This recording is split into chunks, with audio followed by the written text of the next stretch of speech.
Signs and symptoms, you might have a mood disorder. Hi, my name is Jared Mello, and this is Mello Mentoring. I make videos about supplements, self-improvement, relationships, and sometimes current events. So if you like videos about those kind of things, please do subscribe and share with some friends. I talk about many supplements that help anxiety, depression, and bipolar disorder. And granted, not a psychiatrist, not here to diagnose anyone with anything, but I give my experience about things that have really helped me. And if that sounds like something that might be interesting to you or someone you know, please do share with that person. Now on to today's video in regards to how do you know if you might have a mood disorder. And again, I'm not here to diagnose anyone. What this video's purpose is to get someone to look further into it, to perhaps go to a psychiatrist, get a diagnosis, or try some supplements that might address the specific neurotransmitters that are being affected. That's all I'm trying to do. And so, if what I'm about to say resonates, you might want to try some supplements to see if it helps you. Because my philosophy is, the first line of defense in mental illness, quality sleep, diet, exercise. Always the first few lines of defense. And then solid community, a good purpose in life, healthy relationships, that's first. And I get it. People can take a whole lifetime just to get those areas down. But then, if you've got those things taken care of, then it's, try some supplements out. I think trying natural things that the earth has already provided for us is huge. And then, if that doesn't work, I'm all for people going to a psychiatrist, getting a diagnosis, and getting on prescription medications. And again, I'm not married to any one solution. I do not care what works for people as long as it works and helps you to live the happiest and healthiest life you possibly can. That's what I'm all about. So, on to today's video about signs and symptoms that I had a mood disorder. One of the first ones was coffee and caffeine and its effect on me. So, most people drink caffeine or coffee and, they like it and whatever. But I was drinking coffee and a 5-hour energy and I was kind of going through the roof. Like manic, rapid thoughts, racing thoughts, entrepreneurial thoughts, more thoughts about sex. And it was a red flag to me that something was going on, that I was being affected that much just by caffeine. And then when I wouldn't have caffeine and my 5-hour energy, I'd get severe anxiety, depression, extreme lethargicness, slow thinking. And that was my first clue. Something wasn't quite right. Another clue, sleep patterns. So when I was more depressed, I would have a really hard time waking up in the morning, and my moods in the morning would be terrible. And then as the day goes on, I would actually get in a better and better mood as the day goes on. And that's why I kind of liked being a night owl, because those hours, like after 10, 11 o'clock at night, I felt at my best. I felt good. And since I felt good, I didn't want to go to bed. I liked staying up when I felt good. And then the cycle would repeat. I'd stay up late, not be able to get up early, and then my mood would be low in the morning, and then my mood would get better as the day goes on. This all has to do with serotonin type stuff, they believe. Another thing, having carb cravings and sugar cravings in the evening. That's another symptom of low serotonin. And that was also problematic for me. Now also, on the backs of the sleep thing, before I forget, when I would get too little sleep, I would become manic. And also get the same version of racing thoughts, entrepreneurial thoughts, etc. And then when I get too much sleep, I would actually fall into depression or having a darker mood. Now, there are some people who hypothesize that bipolar disorder is a circadian rhythm disorder. So, if someone might have bipolar disorder, bipolar 1, bipolar 2, or cyclothymia, healthy sleep patterns are huge in fighting that. What's another thing that helped me to realize I might have a mood disorder? Just the huge anxiety I would get from having to do any sort of public speaking. And I would get it, and I would do it, but I would start to sweat. My heart would be racing extremely. I couldn't get comfortable in my own skin at all. And in fact, I was only comfortable in my own skin around family members or people I had known for a long time. But trying to be around others and be happy and social, it was terrible. Another thing I've noticed, having to have boundaries is extremely difficult when someone has an anxiety disorder. Having an anxiety disorder makes it extremely difficult to be assertive, to be on top of what our boundaries are. Because you try to, like, everyone has their source of strength. And then when you have an anxiety disorder, it's extremely difficult to be confident.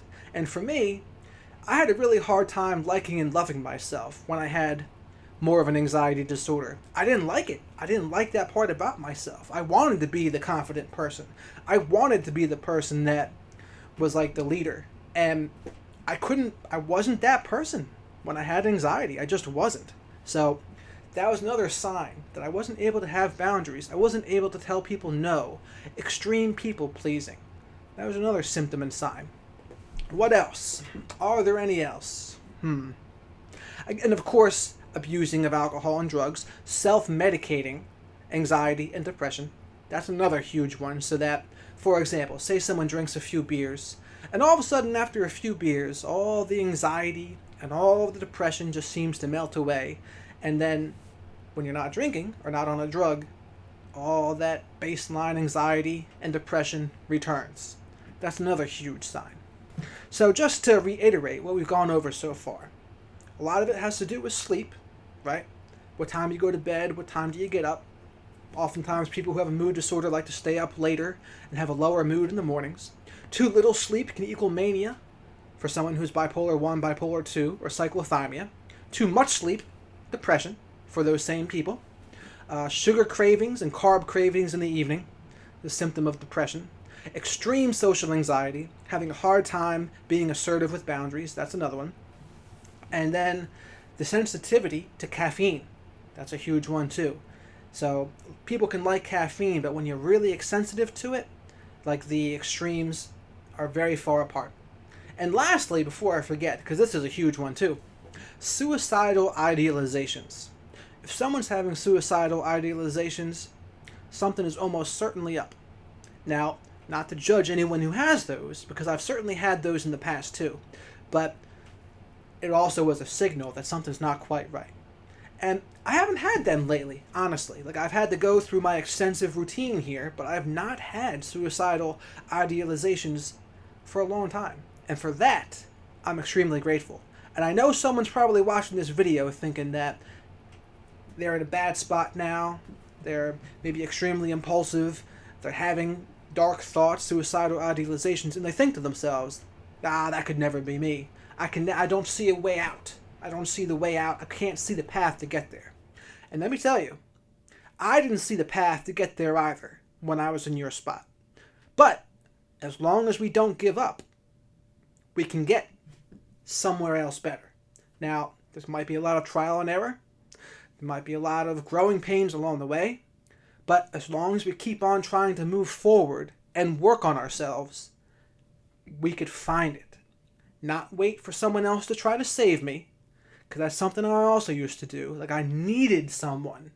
I wanted someone to be there for me while I worked on myself. I needed someone to help soothe me through it, because the pain of life on my own just was too much. And I would need it. I'd really want it so badly. And just the very fact that I needed it made me so much more less likely to get it.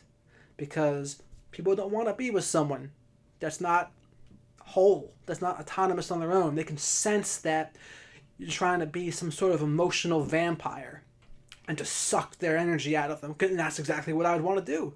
I'd want to get their energy and be like, finally, I can soothe myself with this energy and move forward.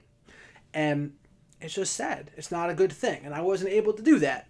But one step at a time forward, getting things in my own life that I really liked, that was huge. And I'm talking about all this because I don't like to talk just about problems. I like to give some solutions as well. So, and not to say it was very easy at all, but it takes a while. And of course I'm not perfect. I can still have some bad days. But even on my bad days now, I'm not having suicidal idealizations, thankfully. And so I just have to keep on moving forward and doing the work on myself, not expecting someone to save me. and the work's hard. And I just had to like look to my own life for fulfillment and notice like, hey, okay, I have goals that excite me now. I have an exercise routine. I have a social life with friends that I enjoy. And those goals, man, the power of goals is huge. If we don't have goals that excite us, I mean, it can be pretty rough. And if I didn't have goals that excited me, I would have a really hard time. I just know I would. I need to give myself something, a carrot dangled in front of me, something to propel me forward. And it can be difficult because when people who have mood disorders, it's hard for them to have the motivation to go on a grind. It's hard for them to be consistent because I know it's been hard for me to be consistent. And that's the difference between drive and motivation. Drive is when you do something regardless of how you feel. Motivation is fleeting. And when we only do things when we're motivated, we're in some trouble because it's probably not going to be too consistent. But the drive to do something to get us excited about. And like anyone can do a YouTube channel. Anyone can do a blog. There are lots of opportunities in this day and age. And this virus situation is forcing me to kind of like refocus on this channel, refocus on these kinds of goals. And it's forced me to take a step back from this work that I've been doing, the other kinds of things that I do in the political world, and my other delivery jobs that I do. And so I'm grateful for this opportunity. But back to the topic, as I kind of rambled off there. But having a mood disorder certainly was something that lowered my potential. The ceiling of my potential became lower. That's why it was important for me to address it. So if any of those sleep issues, diet issues, suicidal idealizations, caffeine issues are something for you, you notice those things in your life, I would say something needs to be done. Because usually in these cases, nothing changes. First line of defense, try to get a good night's sleep, not too late, not too much, not too little. Start exercising more, trying to eat a little better, see if that helps. Exercising, have some sort of spirituality, try to get a good sense of community, and then try some supplements.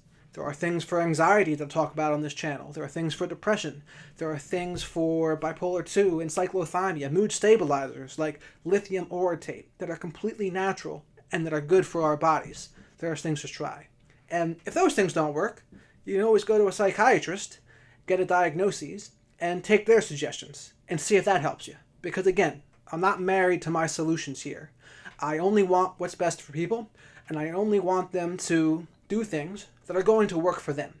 I think it's extremely detrimental in the helping others fields when people get married to their solutions because they only see it one way.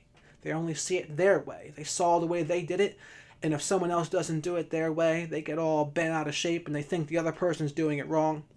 It took me a while to realize there is no one right way for anything. There are people that can do all sorts of different avenues and have it be good for them and have it work. And I don't care what people do. If someone tells me they take prescription medication and it's really helped them, I say, awesome. I'm glad you found something that's really helped you. And now you can live a happy and healthy life and become the best version of yourself. I'm freaking ecstatic for them. And I don't care what, or if you don't need anything, I would prefer to not need any of my supplement routine. But I just accept that I do better with it. So I do. So I don't care what works, as long as it works.